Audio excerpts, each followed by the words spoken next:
ರಂಗಕ್ಕೆ ಬಂದಿದೆ ಕಾಂಗ್ರೆಸ್ ಕುರ್ಚಿ ಕದನ. ದೆಹಲಿ ತಲುಪಿದ್ದಾರೆ ಅಧ್ಯಕ್ಷರಾಗಿರುವ ಮಲ್ಲಿಕಾರ್ಜುನ ಖರ್ಗೆ. ರಾಹುಲ್ ಗಾಂಧಿ ಜೊತೆ ಚರ್ಚೆಯನ್ನ ಮಾಡಲಿದ್ದಾರೆ ಮಲ್ಲಿಕಾರ್ಜುನ ಖರ್ಗೆ ಅವರು. ಈಗಾಗಲೇ ಒಂದು ರೀತಿಯಲ್ಲಿ ಕ್ಲೈಮ್ಯಾಕ್ಸ್ ಹಂತದಲ್ಲಿ ಇದೆ ಕಾಂಗ್ರೆಸ್ನ ಕುರ್ಚಿ ಕದನ. ದೆಹಲಿಯನ್ನ ತಲುಪಿದ್ದಾರೆ ಮಲ್ಲಿಕಾರ್ಜುನ ಖರ್ಗೆ ಅವರು. ರಾಹುಲ್ ಗಾಂಧಿ ಅವರ ಜೊತೆಗೆ ಚರ್ಚೆಯನ್ನ ಮಾಡ್ತಾರೆ.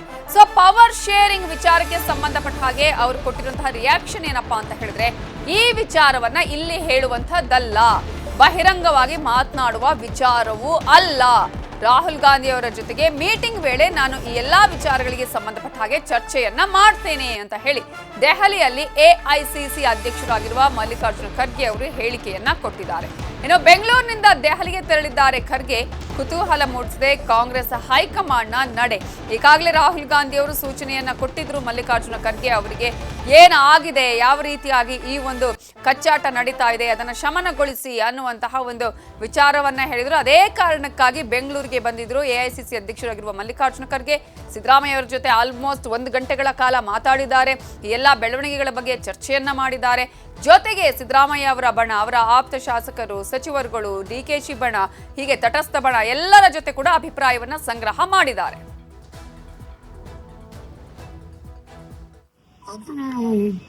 ಇಲ್ಲಿ ಹೇಳ್ತಕ್ಕಂತ ವಿಷಯ ಅಲ್ಲ ಮತ್ತು ಬಹಿರಂಗವಾಗಿ ಯಾವುದೇ ಮಾತನಾಡತಕ್ಕಂತ ಸಬ್ಜೆಕ್ಟ್ ಅಲ್ಲ.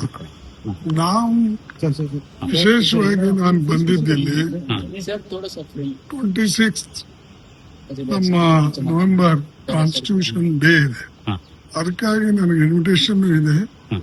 ಅದನ್ನ ಅಟೆಂಡ್ ಮಾಡಿ ದೆನ್ ನಮ್ಮ ರಿವ್ಯೂ ಮೀಟಿಂಗ್ಸ್ ಇದೆ, ಅವೆಲ್ಲನೂ ಕೂಡ ಮಾಡಿಕೊಂಡು ಸರ್ ರಾಹುಲ್ ಗಾಂಧಿ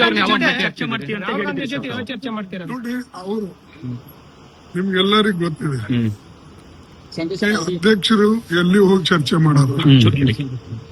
ಮೀಟಿಂಗ್ ಆದ್ರೆ ಚರ್ಚೆ ಮಾಡ್ತಾರೆ. ರಾಜ್ಯ ಕಾಂಗ್ರೆಸ್ನಲ್ಲಿ ನಾಯಕತ್ವ ಬಿಕ್ಕಟ್ಟು ವಿಚಾರಕ್ಕೆ ಸಂಬಂಧಪಟ್ಟ ಹಾಗೆ ರಾಹುಲ್ ಜೊತೆ ಸಚಿವ ಪ್ರಿಯಾಂಕ್ ಖರ್ಗೆ ಸಭೆಯನ್ನ ಮಾಡಿದ್ದು ದಿಲ್ಲಿಯಲ್ಲಿ 1-to-1 ಮಾತುಕತೆಯನ್ನ ನಡೆಸಲಾಗಿದೆ. ಈಗಾಗಲೇ ರಾಜ್ಯ ಕಾಂಗ್ರೆಸ್ನಲ್ಲಿ ಬಣಜಗಳ ಜೋರಾಗ್ತಾ ಇದೆ. ಅದರಲ್ಲೂ ಅಧಿಕಾರ ಹಂಚಿಕೆಯ ವಿಚಾರಕ್ಕೆ ಸಂಬಂಧಪಟ್ಟ ಹಾಗೆ ಕೆಲವರು ಸಿದ್ದರಾಮಯ್ಯ ಪರವಾಗಿ ಬ್ಯಾಟ್ ಬೀಸಿದ್ರೆ, ಇನ್ನು ಕೆಲವರು ಡಿಕೆಶಿ ಪರವಾಗಿ ಈಗಾಗಲೇ ಡೆಲ್ಲಿಯಲ್ಲಿ ಬೀಡ್ ಬಿಟ್ಟಿದ್ದಾರೆ. ಇಂತಹ ಸಂದರ್ಭದಲ್ಲಿ ರಾಹುಲ್ ಗಾಂಧಿ ಜೊತೆಗೆ ಸಚಿವ ಪ್ರಿಯಾಂಕ್ ಖರ್ಗೆ ಮಾತನಾಡಿದ್ದಾರೆ. 1-to-1 ಮಾತುಕತೆ. ಪ್ರಸಕ್ತ ವಿದ್ಯಮಾನಗಳ ಬಗ್ಗೆ 1 ಗಂಟೆಗೂ ಹೆಚ್ಚು ಕಾಲ ಚರ್ಚೆಯನ್ನ ಮಾಡಿದ್ದಾರೆ. ರಾಹುಲ್ ಅತ್ಯಾಪ್ತ ಶ್ರೀವತ್ಸ ಜೊತೆಗೂ ಪ್ರಿಯಾಂಕ್ ಖರ್ಗೆ ಚರ್ಚೆಯನ್ನ ನಡೆಸಿದ್ದಾರೆ. ದೆಹಲಿಯ ಸೋನಿಯಾ ಗಾಂಧಿ ನಿವಾಸದಲ್ಲಿ ಭೇಟಿ ಮಾಡಿದ್ದಾರೆ ಪ್ರಿಯಾಂಕ್ ಖರ್ಗೆ ಅವರು. ಅದರಲ್ಲೂ ಪ್ರಮುಖವಾಗಿ ರಾಹುಲ್ ಗಾಂಧಿ ಅವರ ಜೊತೆಗೆ ಈ ಮಾತುಕತೆ ಸೋನಿಯಾ ಗಾಂಧಿ ಅವರ ನಿವಾಸದಲ್ಲಿ ನಡೆದಿದೆ. ರಾಹುಲ್ ಅತ್ಯಾಪ್ತ ಶ್ರೀವತ್ಸ ಅವರ ಜೊತೆಗೂ ಮಾತುಕತೆಯನ್ನ ಮಾಡಿದ್ದಾರೆ. ಈಗ ಇರುವಂತಹ ಕುತೂಹಲ, ಪ್ರಿಯಾಂಕ್ ಖರ್ಗೆ ಅವರನ್ನ ಏನೆಲ್ಲ ಕೇಳಿದ್ರು, ಏನೆಲ್ಲ ಚರ್ಚೆ ಆಗಿದೆ, ಪ್ರಿಯಾಂಕ್ ಖರ್ಗೆ ಅವರನ್ನ ಇದೀಗ ರಾಹುಲ್ ಗಾಂಧಿ ಮೀಟ್ ಮಾಡಿರೋದು ಯಾಕೆ, ಪ್ರಿಯಾಂಕ್ ಖರ್ಗೆ ಅವರು ಏನು ಹೇಳಿದ್ದಾರೆ ಈ ವಿಚಾರಕ್ಕೆ ಸಂಬಂಧಪಟ್ಟ ಹಾಗೆ, ಇವೆಲ್ಲದರ ಬಗ್ಗೆ ಕೂಡ ಸಾಕಷ್ಟು ಕುತೂಹಲ ಇದೆ. ಈಗಾಗಲೇ ಸೋನಿಯಾ ಗಾಂಧಿ ಅವರ ನಿವಾಸದಲ್ಲಿ ಇಲ್ಲಿನ ಪ್ರಸಕ್ತ ವಿದ್ಯಮಾನಗಳ ಕುರಿತಾಗಿ 1 ಗಂಟೆಗೂ ಹೆಚ್ಚು ಕಾಲ ಮಾತನಾಡಿದ್ದಾರೆ ಪ್ರಿಯಾಂಕ್ ಖರ್ಗೆ ಅವರು. ರಾಹುಲ್ ಗಾಂಧಿ ಅವರ ಜೊತೆಗೆ ಶ್ರೀವತ್ಸ ಅವರ ಜೊತೆಗೂ ಕೂಡ ಪ್ರಿಯಾಂಕ್ ಅವರು ಚರ್ಚೆಯನ್ನ ಮಾಡಿದ್ದಾರೆ. ಈಗಾಗಲೇ ನಾವು ರಾಜ್ಯದಲ್ಲಿ ಗಮನಿಸಬಹುದು, ಯಾವುದೇ ರೀತಿಯ ಬೆಳವಣಿಗೆಗಳಾಗಲಿ, ಬಿಜೆಪಿ ಅವರ ಯಾವುದೇ ವಿಚಾರಗಳಾಗಲಿ ಅಥವಾ ಯಾರೇ ಸ್ಟೇಟ್ಮೆಂಟ್ ಕೊಡಲಿ, ಅದಕ್ಕೆ ತಕ್ಕನಾಗಿ ಪ್ರತ್ಯುತ್ತರವನ್ನ ಕೊಡೋದು ಪ್ರಿಯಾಂಕ್ ಖರ್ಗೆ ಅವರು. ಇಂತಹ ಸಂದರ್ಭದಲ್ಲಿ ಇಲ್ಲಿನ ಬೆಳವಣಿಗೆಗಳ ಬಗ್ಗೆ ಖಡಾಖಂಡಿತವಾಗಿ, ಖಂಡಾತುಂಡವಾಗಿ ಅಂತ ಏನು ಹೇಳ್ತೀವಿ ಆ ರೀತಿಯ ಸ್ಟೇಟ್ಮೆಂಟ್ ಬರ್ತಾ ಇದೆ. ಜೊತೆಗೆ ಈಗಾಗಲೇ RSS ವಿಚಾರದಲ್ಲೂ ಕೂಡ ಪ್ರಮುಖ ಪಾತ್ರವನ್ನು ವಹಿಸಿದ್ದು ಪ್ರಿಯಾಂಕ್ ಖರ್ಗೆ ಅವರು. ಇದೇ ವಿಚಾರಕ್ಕೆ ಸಂಬಂಧಪಟ್ಟ ಹಾಗೆ ಇನ್ನಷ್ಟು ಡೀಟೇಲ್ಸ್ ಅನ್ನ ಕೊಡೋದಕ್ಕೆ ನಮ್ಮ ರಿಪೋರ್ಟರ್ ಕಾರ್ತಿಕ್ ಈಗ ನೇರ ಸಂಪರ್ಕದಲ್ಲಿ ಜಾಯ್ನ್ ಆಗಿದ್ದಾರೆ. ಕಾರ್ತಿಕ್, ಈಗಾಗಲೇ ರಾಹುಲ್ ಗಾಂಧಿ ಅವರನ್ನ ಮೀಟ್ ಮಾಡಬೇಕು ಮಲ್ಲಿಕಾರ್ಜುನ ಖರ್ಗೆ ಅವರು, ರಿಪೋರ್ಟ್ ಅನ್ನ ಕೂಡ ಕೊಡ್ತಾರೆ. ಏನಾಗುತ್ತೆ ಅನ್ನುವ ಕುತೂಹಲ, ಏನಾಗಬಹುದು ಅನ್ನುವಂತಹ ಚರ್ಚೆಗಳು ನಡೀತಾ ಇರುವ ಸಂದರ್ಭದಲ್ಲಿ ಪ್ರಿಯಾಂಕ್ ಖರ್ಗೆ ಅವರು ರಾಹುಲ್ ಗಾಂಧಿ ಅವರನ್ನ ಭೇಟಿ ಮಾಡಿದ್ ಯಾಕೆ, ಈ ಒಂದು ಮೀಟಿಂಗ್ ನ ಹಿನ್ನೆಲೆ ಮರ್ಮ ಏನು, ಏನೆಲ್ಲ ಲೆಕ್ಕಾಚಾರಗಳು ಇದರ ಹಿಂದೆ ಇದೆ? ನವಿತಾ ಜೈನ್, ರಾಜ್ಯದಲ್ಲಿ ಏನು ನಾಯಕತ್ವ ಬದಲಾವಣೆ ಕುರಿತಂತೆ ಸಾಕಷ್ಟು ಚರ್ಚೆಗಳಿರುವಂಥ ಸಂದರ್ಭದಲ್ಲಿ ಈಗ ಮಲ್ಲಿಕಾರ್ಜುನ್ ಖರ್ಗೆ ಅವರು ರಾಜ್ಯಕ್ಕೆ ಆಗಮಿಸಿ 3 ದಿನಗಳ ಕಾಲ ಇದ್ದು ಸಾಕಷ್ಟು ನಾಯಕರನ್ನ ಭೇಟಿ ಮಾಡಿ ಅವರೆಲ್ಲರಿಂದಲೂ ಕೂಡ ಅಭಿಪ್ರಾಯ ಸಂಗ್ರಹಿಸುವಂಥ ಕೆಲಸವನ್ನು ಮಾಡಿದ್ದಾರೆ. ಇದರ ನಡುವೆ ಈಗ ಪ್ರಿಯಾಂಕ್ ಖರ್ಗೆ ಅವರು ಸಹಿತ ರಾಹುಲ್ ಗಾಂಧಿ ಅವರನ್ನ ಭೇಟಿ ಮಾಡಿ ಚರ್ಚೆಯನ್ನು ಮಾಡಿರುವಂಥದ್ದು.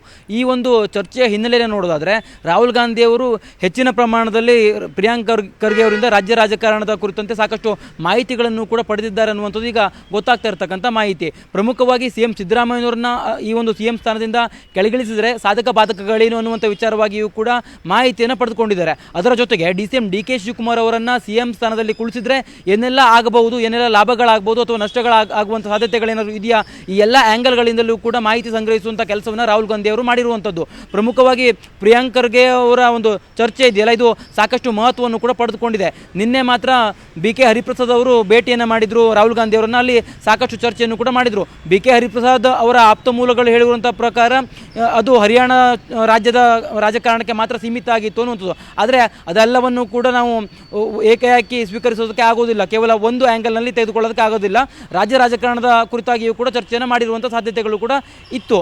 ಇದೇ ಒಂದು ಹಿನ್ನೆಲೆಯಲ್ಲಿ ಇವತ್ತು ಪ್ರಿಯಾಂಕ್ ಖರ್ಗೆ ಅವರು ರಾಹುಲ್ ಗಾಂಧಿ ಅವರನ್ನ ಭೇಟಿ ಮಾಡಿ ಒಂದಿಷ್ಟು ವಿಚಾರಗಳನ್ನು ಚರ್ಚೆ ಮಾಡಿದ್ದಾರೆ. ಈ ಎಲ್ಲ ಚರ್ಚೆಗಳನ್ನು ನೋಡ್ತಾ ಹೋಗೋದಾದರೆ ಸಿದ್ದರಾಮಯ್ಯನವರನ್ನ ಏನಾದರೂ ಈ ಒಂದು 2.5 ವರ್ಷದ ಅವಧಿಯ ಬಳಿಕ ಕೆಳಗಿಳಿಸುವಂಥ ಸಂದರ್ಭ ಎದುರಾದರೆ ಅದು ಯಾವ ರೀತಿಯಾಗಿ ಪಕ್ಷಕ್ಕೆ ಮಾರಕ ಆಗ್ಬೋದು, ಅಥವಾ ಸಿದ್ದರಾಮಯ್ಯನವರನ್ನ ಏನಾದರೂ ಪಕ್ಷದ ಚಟುವಟಿಕೆಗಳಲ್ಲಿ ಆಕ್ಟಿವ್ ಆಗಿ ಇರಿಸಬೇಕಾ, ಈ ಎಲ್ಲ ರೀತಿಯಲ್ಲಿಯೂ ಕೂಡ ಚರ್ಚೆಗಳಾಗಿದೆ.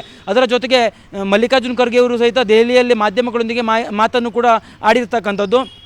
ಅವರು ಸ್ಪಷ್ಟವಾಗಿ ಹೇಳಿರುವಂಥದ್ದು ಏನಪ್ಪ ಅಂತಂದರೆ, ಈ ರಾಹುಲ್ ಗಾಂಧಿ ಅವರೊಂದಿಗೆ ಚರ್ಚೆಯನ್ನು ನಡೆದಂಥ ಸಂದರ್ಭದಲ್ಲಿ ಈ ಎಲ್ಲ ವಿಚಾರಗಳನ್ನು ಅಲ್ಲಿ ಮಾತುಕತೆಯನ್ನು ಮಾಡ್ತೇವೆ, ಈ ಒಂದು ಮಾತುಕತೆಯ ಬಳಿಕ ಒಂದಿಷ್ಟು ಇತ್ಯರ್ಥ ಆಗುವಂಥ ಸಾಧ್ಯತೆಗಳಿದೆ ಅನ್ನುವಂಥ ದಾಟಿಯಲ್ಲಿ ಮಲ್ಲಿಕಾರ್ಜುನ್ ಖರ್ಗೆ ಅವರು ಸಹಿತ ಮಾತನಾಡಿರುವಂಥದ್ದು. ಈಗಾಗಲೇ ಸಿಎಂ ಸಿದ್ದರಾಮಯ್ಯನವರು ಸ್ಪಷ್ಟಪಡಿಸಿದ್ದಾರೆ, ಹೈಕಮಾಂಡ್ ಈ ಎಲ್ಲ ಗೊಂದಲಗಳಿಗೆ ಫುಲ್ ಸ್ಟಾಪನ್ನು ಇಡಬೇಕು ಅನ್ನುವಂಥದ್ದು. ಇನ್ನೊಂದು ಕಡೆ ಡಿ.ಕೆ. ಶಿವಕುಮಾರ್ ಅವರು ಕೂಡ ಮಾತನಾಡ್ತಾ 5 ಜನರ ನಡುವೆ ನಡೆದಿರುವಂಥ ವ್ಯಾಪಾರ ಅನ್ನುವಂಥ ಶಬ್ದವನ್ನು ಕೂಡ ಬಳಸಿದ್ದಾರೆ. ಈ ಒಂದು ವ್ಯಾಪಾರ ಅನ್ನುವಂಥ ಶಬ್ದವನ್ನು ಬಳಸಿರುವಂಥ ಕಾರಣಕ್ಕಾಗಿ ರಾಜ್ಯ ರಾಜಕಾರಣದಲ್ಲಿ ಈ ಇಬ್ಬರು ನಾಯಕರ ನಡುವಿನ ಜಟಾಪಟಿ ಇನ್ನಷ್ಟು ವ್ಯಾಪಿಸುವಂಥ ಸಾಧ್ಯತೆಗಳು ಕೂಡ ದಟ್ಟವಾಗಿದೆ. ಇಂಥ ಒಂದು ಸಂದರ್ಭದಲ್ಲಿ ಈಗ ಪ್ರಿಯಾಂಕ್ ಖರ್ಗೆ ಅವರು ರಾಹುಲ್ ಗಾಂಧಿ ಅವರನ್ನ ಭೇಟಿ ಮಾಡಿರುವಂಥದ್ದು ಇದೆಯಲ್ಲ, ಇದು ಸಾಕಷ್ಟು ಮಹತ್ವವನ್ನು ಪಡ್ಕೊಂಡಿದೆ.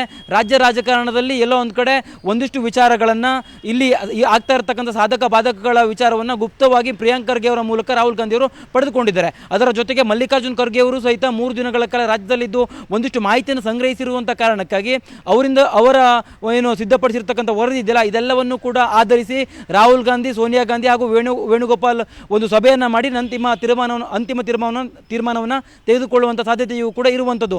ಈಗಾಗಲೇ ಡಿಸೆಂಬರ್ 1ರಿಂದ ಚಳಿಗಾಲದ ಅಧಿವೇಶನವೂ ಕೂಡ ಆರಂಭ ಆಗ್ತಿರ್ತಕ್ಕಂಥ ಕಾರಣಕ್ಕಾಗಿ ಅಂಥ ಒಂದು ಸಂದರ್ಭದಲ್ಲಿ ಎಲ್ಲರೂ ಲೋಕಸಭೆಯ ಅಧಿವೇಶನದಲ್ಲಿ ಬ್ಯುಸಿಯಾಗಿರ್ತಾರೆ. ಅದೇ ಒಂದು ಕಾರಣಕ್ಕಾಗಿ ಡಿಸೆಂಬರ್ 1ಕ್ಕಿಂತಲೂ ಪೂರ್ವದಲ್ಲಿಯೇ ಈ ಒಂದು ರಾಜ್ಯದ ಗೊಂದಲಕ್ಕೆ ಸಂಬಂಧಪಟ್ಟಂತೆ ಒಂದು ಇತ್ತೀಚೆಯನ್ನು ಹಾಡೋದಕ್ಕೆ ಹೈಕಮಾಂಡ್ ತೀರ್ಮಾನವನ್ನು ತೆಗೆದುಕೊಳ್ಳುವಂಥ ಸಾಧ್ಯತೆಯೂ ಕೂಡ ದಟ್ಟವಾಗಿದೆ.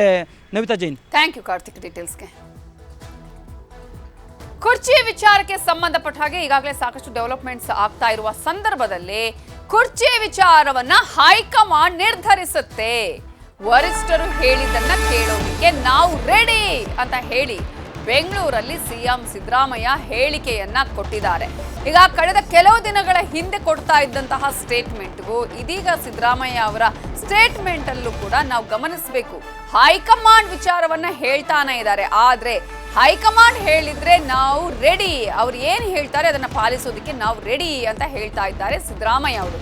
ಶಾಸಕರಿಗೆ ದೆಹಲಿಗೆ ಹೋಗುವ ಸ್ವಾತಂತ್ರ್ಯ ಇದೆ, ಎಲ್ಲಾ ಗೊಂದಲಗಳಿಗೆ ವರಿಷ್ಠರು ಫುಲ್ ಸ್ಟಾಪ್ ಇಡಬೇಕು, ಹೈಕಮಾಂಡ್ ಅನುಮತಿ ಕೊಟ್ರೆ ನಾನು ಸಂಪುಟವನ್ನ ಪುನಾರಚನೆ ಮಾಡ್ತೀನಿ ಅಂತ ಸಿದ್ದರಾಮಯ್ಯ ಹೇಳಿಕೆಯನ್ನ ಕೊಟ್ಟಿದ್ದಾರೆ. ಈಗಾಗಲೇ ಅವರು ರಾಹುಲ್ ಗಾಂಧಿ ಅವರನ್ನ ಭೇಟಿ ಮಾಡಿದ್ದು ಕೂಡ ಇದೇ ವಿಚಾರಕ್ಕೆ, ಸಂಪುಟ ಪುನಾರಚನೆಯನ್ನ ಮಾಡಬೇಕು, 2.5 ವರ್ಷ ಆದ ಬಳಿಕ ಸಂಪುಟ ಪುನಾರಚನೆ ಮಾಡೋಣ ಅಂತ ನಾನೇ ಹೇಳಿದ್ದೆ ಅನ್ನೋದನ್ನ ಕೂಡ ಸಿದ್ದರಾಮಯ್ಯ ಅವರು ಹೇಳಿದ್ದಾರೆ. MLAಗಳು ಅವರು ಸ್ವಾತಂತ್ರ್ಯ ಇರ್ತದೆ, ಅವ್ರು ಏನು ಅಭಿಪ್ರಾಯ ಕೊಡ್ತಾರೆ ಅದನ್ನ ನೋಡೋಣ. ಜನ ultimately high command has to take a decision. High command ಏನು ಹೇಳ್ತದೆ ಹಂಗೆ ಕೇಳಲಿಕ್ಕೆ ಈಗ MLAಗಳು ಅವರು ಸ್ವಾತಂತ್ರ್ಯ ಇರ್ತದೆ, ಅವ್ರು ಏನು ಅಭಿಪ್ರಾಯ ಕೊಡ್ತಾರೆ ಅದನ್ನ ನೋಡೋಣ. ಜನ ultimately high command has to take a decision. High command ಏನು ಹೇಳ್ತದೆ ಹಂಗೆ ಕೇಳಲಿಕ್ಕೆ